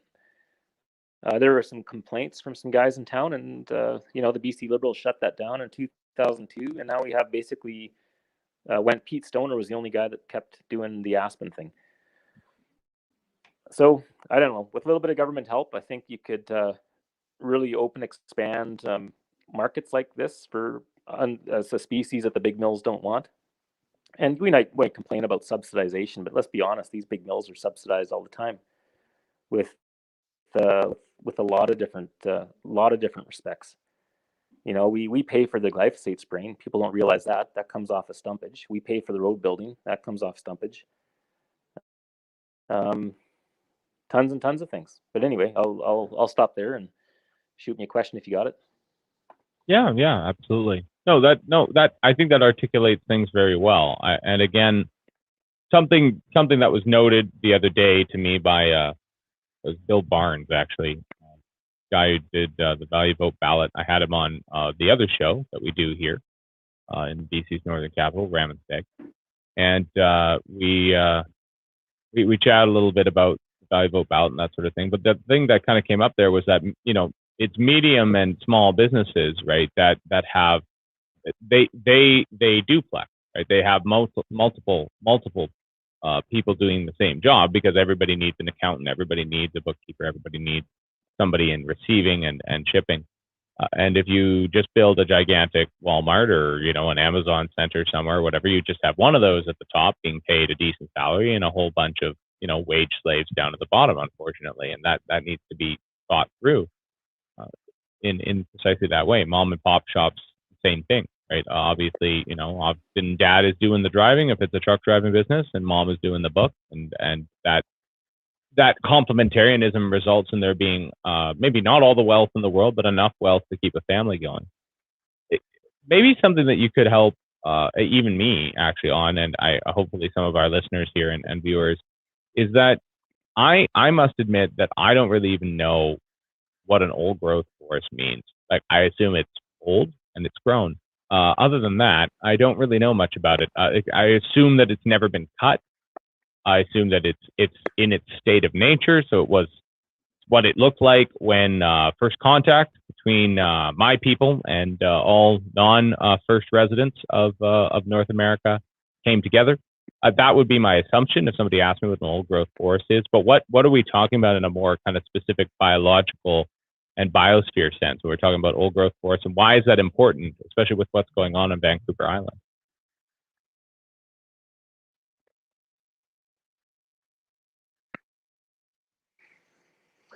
Yeah, so in my neck of the woods here in Prince George, between I'm kind of more familiar with plateau, I call it. So it would sort of stretch from maybe like Babine Lake down to Clinton.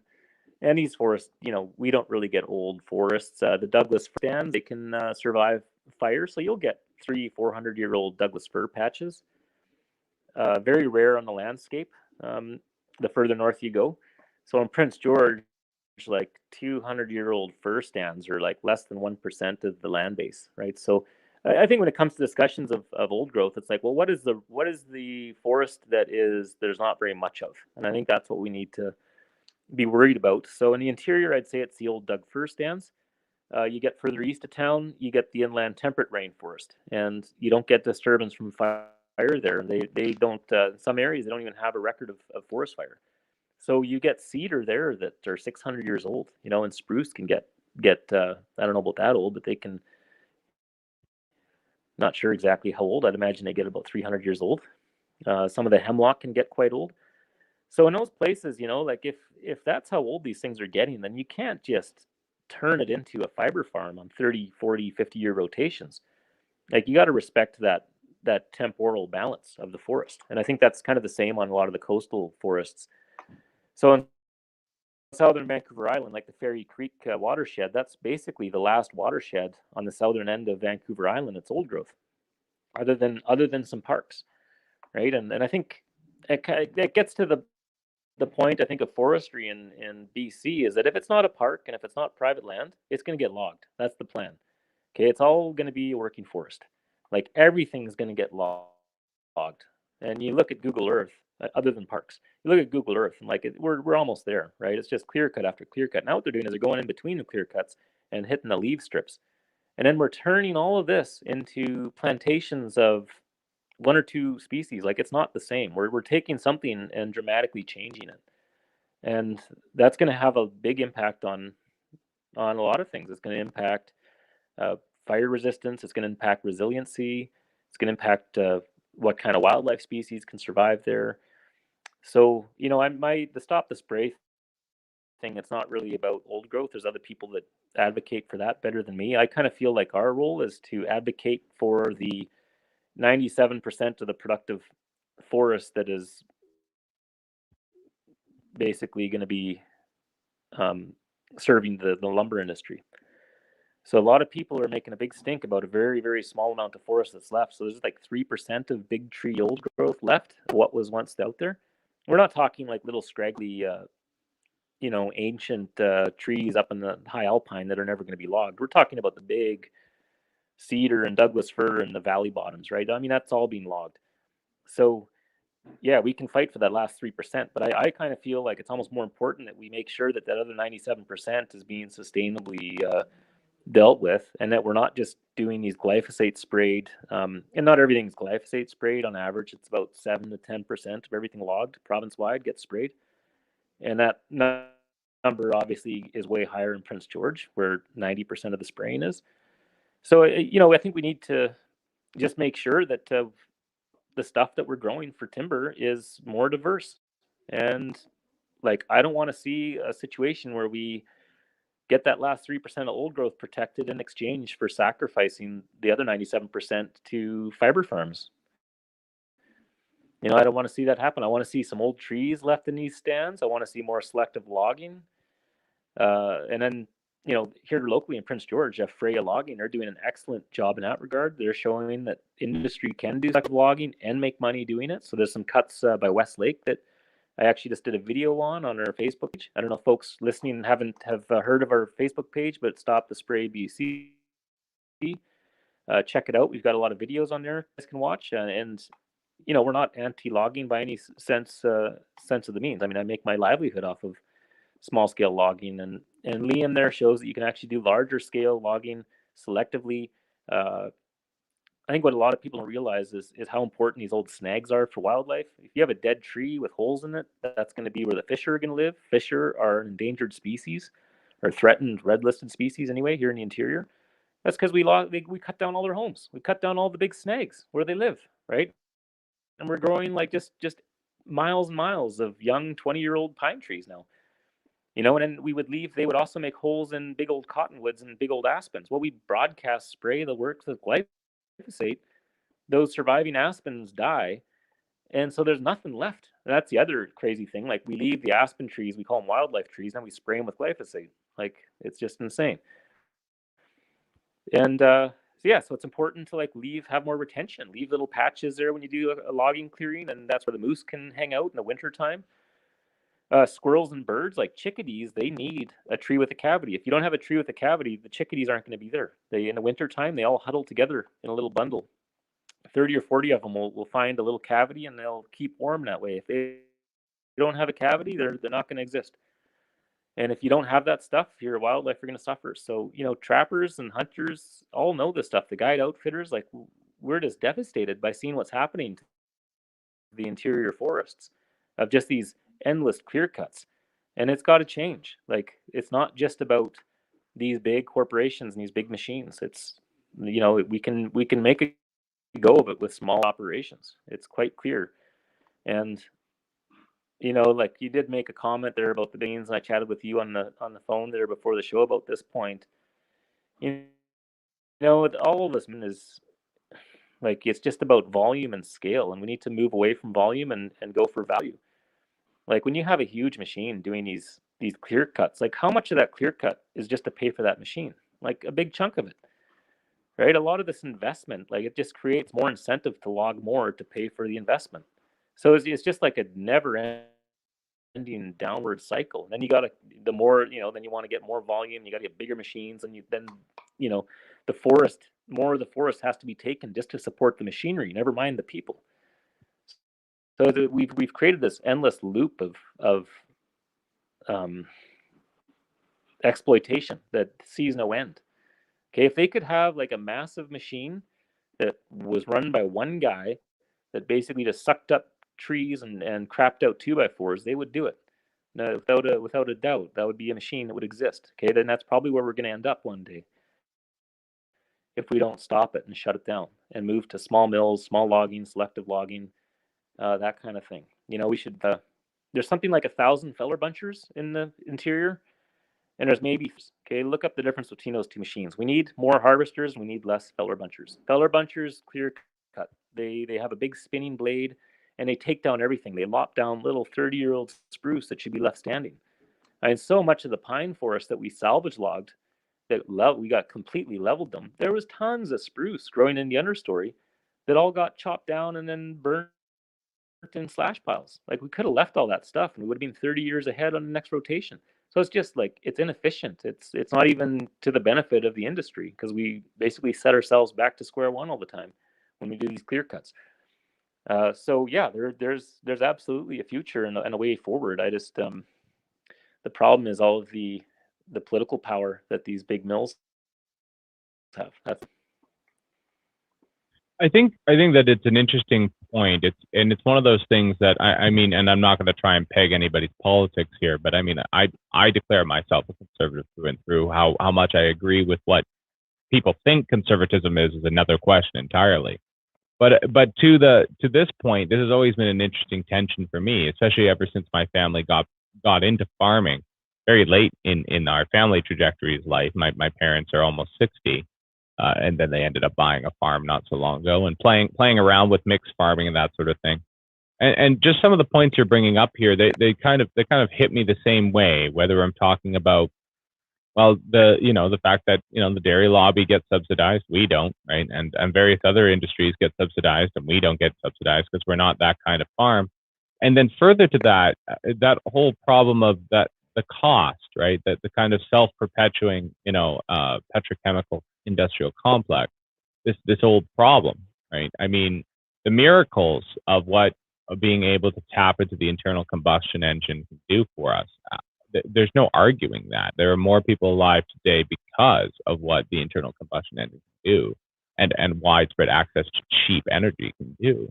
Simultaneously, of course, this also results in its own make work and a certain amount of waste in just the materials that get left behind, let alone the other waste and pollution.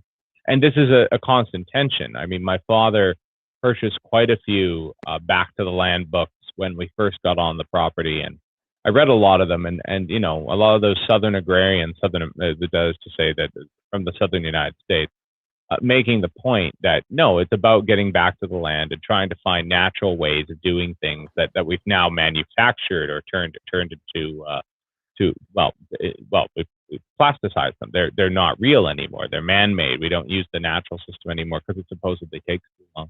I think for anybody worth their salt within any kind of milieu, but certainly within my milieu of kind of conservatism, maybe some populism in there, but certainly a kind of very, very concrete understanding of reality and the way things work, and values, deep values. I think that this is something that's important. And with respect to what you're talking about, James, I value it a great deal. What do you think is kind of I don't know if I want to say political philosophy, but certainly kind of the life philosophy that needs to be articulated there in order for us to move forward in such a way to a more sustainable future on this count in a variety of aspects?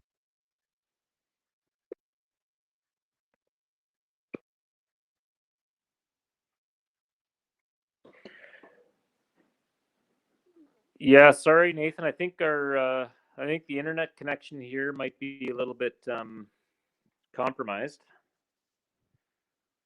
I can hear you just fine. Oh, damn it. Nathan, can you hear me? I can. Yep, I can. Okay. I have a few little funny anecdotes to tell you about technology, but I'll first say, like, I think the solution is just there's some really simple things that we could do to get smaller people going in forestry. I think one of the easiest things we could do is with regards to commercial firewood. So a lot of people don't know this, but you can't legally sell firewood in this province. You can cut it for your own use, but if you want to sell it, and I've looked into this, I've gone to the forestry ministry there and asked what I need. You need tenure. You need some kind of legal right to crown land. So you could do that. The most realistic way to do that is a small scale salvage license. And you would probably have to hire a forester to do that. Okay, it's a lot of work to get a small scale salvage. You would have to, or you could maybe get a permit to get slash pile. You wouldn't have to get a forester in that case. You'd still need a permit, and the company would probably need to give you, you'd have to some kind of legal waiver because it's their slash pile full of good firewood that they're just going to burn.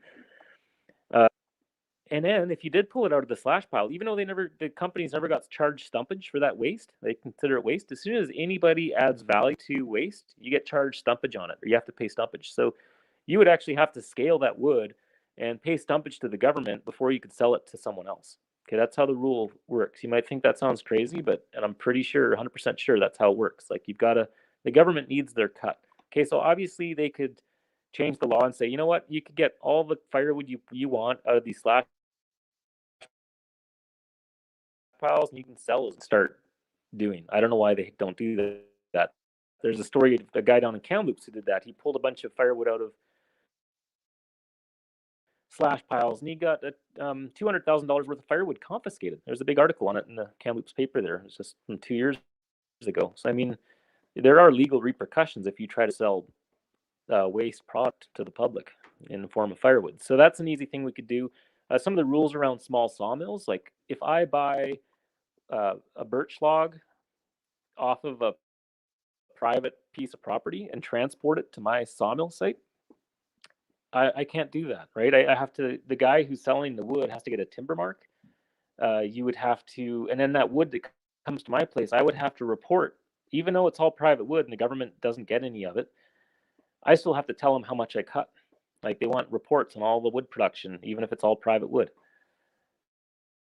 And then I've got to like set up a mill site. I have to like be subject to inspection for a little wood miser, a little portable sawmill. Like the rules around this stuff are just crazy. Like why? Well, why do they have these rules? And I think that's a really good question that kind of gets at the heart of political manipulation and sort of the professional class. I think a lot of this has to do with people in government needing to justify their jobs, right? A lot of desk jobs. You got a lot of universities pumping out people who aren't doing physical labor, and they need to justify their job. So, I mean, a lot of foresters are like that. Like, you go out and like you got to spend all this money on foresters to just tell you like stuff that doesn't really even matter. I mean, look at these huge clear cuts. Like, why do you got to pay someone to justify that? Like, it's BS. What they're doing, like, what, you're going to make it better by hiring a forester to say that that's okay? Like, anyway, that's what I have to say about that. Now back to your point about technology.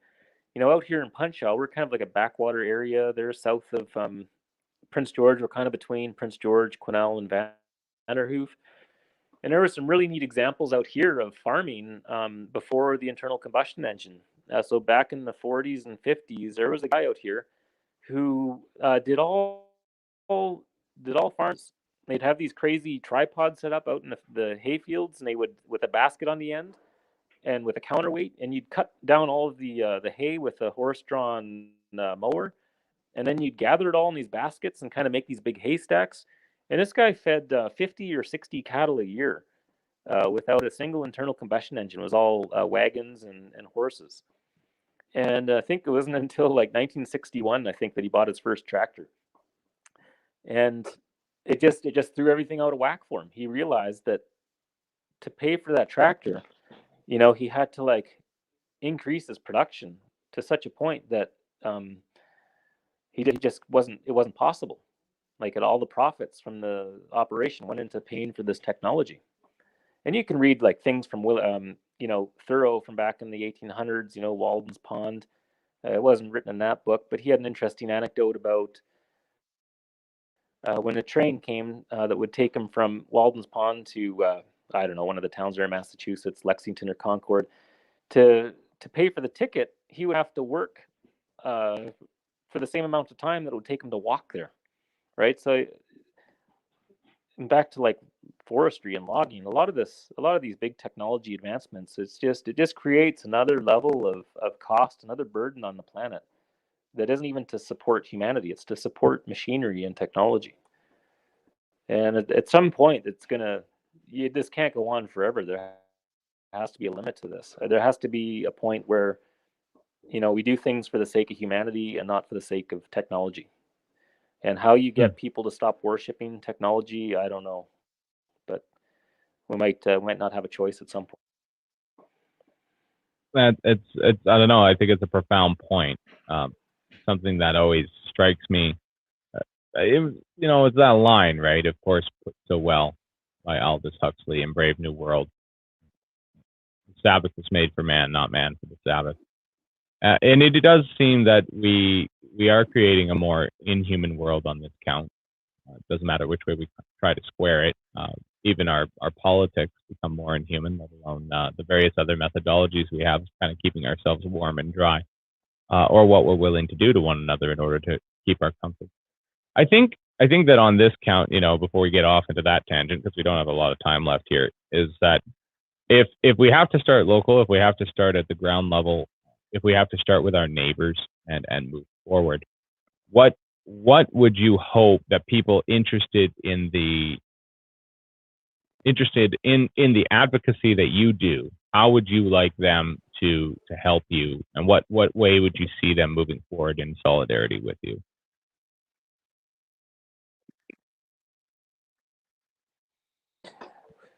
Well, I think we need. Yeah, I don't know. I mean, most of what I do is just kind of awareness, public awareness. The solutions that I think are necessary are pretty hard to achieve, and I think that's like we need some kind of institutional reform. We need a devolution of democracy to the local level. So I'm not going to say like northern separation. That's not realistic, I don't think, but we could definitely have like a northern regional district that is more powerful.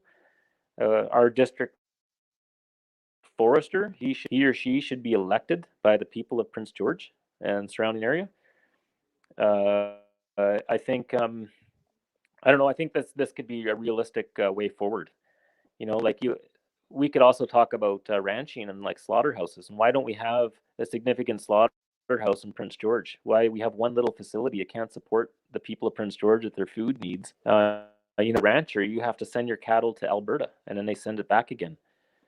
And make Jimmy Pattison with the Save On grocery store monopoly in Prince George richer. So we've talked about this for a long time. There have been a lot of reports written on this, but we've never gotten resolved. It's very simple. Like we could relax some of the regulations around selling our own beef here in Prince George locally, and it never happens because of the institutional problem of Victoria being Victoria in the Lower Mainland, and us being Prince George, being 700 kilometers away, and they don't care about us. Okay, we're just a little town that we could do all this stuff, would have zero impact on them. It would have tons of benefits for us, but it doesn't happen because they don't care. Okay, so this is where you need the people that are impacted by a policy the most need to be in control of that policy. So let's go back to the aspen thing and on the landscape and like why we spray aspen. Well, that was an arbitrary rule that somebody in Victoria came up with, and it's totally disrespectful of our ecosystem. Like for instance, in the Bobtail Lake area, southwest of town, they did a study that 20% of the forest is aspen. The rule says it's got to be, you're only allowed at most 5% aspen in the regenerating cut blocks, and preferably it would be 0%. That's literally how the rule is written. Okay, and this is like somebody in Victoria wrote this, and we have zero control over that. And I can rant and rave, and we got 120,000 signatures on our petition, and a whole bunch. We get tons of shares on our posts. Doesn't matter because they don't care. So we need to take back the power from Victoria and these metropolitan areas and gain it for ourselves up here. And yeah, I think having a regional district with a more powerful regional board of directors is a way to do that. And instead of like being so focused on electing MPs and MLAs who don't do anything for us, they can't do anything for us. we need to have powerful regional directors that have control over things like, how forest standards are implemented, who gets the wood, like these big megacorps with head offices down in Vancouver, they get all the wood and nobody in Prince George gets it. We need to take that control back from these metropolitan areas and reclaim it for ourselves. So not sure how that's going to happen, but that's the idea. And you spread an idea far enough and wide enough, maybe it catches on at some point. So that's that would be what I would say. I think that, of course, regardless of which side of the political spectrum you're on, lots of people say that the day you start to fight is the day that you start to win. So again, thank you for your time, James. Of course, I've been talking with James Steidl. He is the head guy for Stop the Spray and the biggest agitator for it. And we're thankful to have him on today to tell us about what needs to happen when it comes to the aspen in British Columbia and what's going to happen going forward with forestry in BC. Thank you for joining us today, James.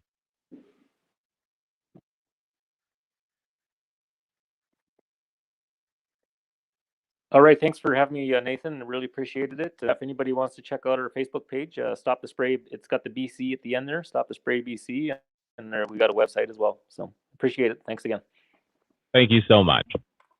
Well, that was our program for today. We kind of wandered around a little bit, but if there was a central theme, I guess we could simply say that once again, that if you want to use the Catholic term, subsidiarity, or if you want to use a more modern term, the devolution of power, bringing power back to the people, and articulating values thereof with a sense of place is the most important thing. But we're thankful to have had the guests we've had today, and we're thankful that you tuned in. Tune in again tomorrow for more from Mountain Standard Time.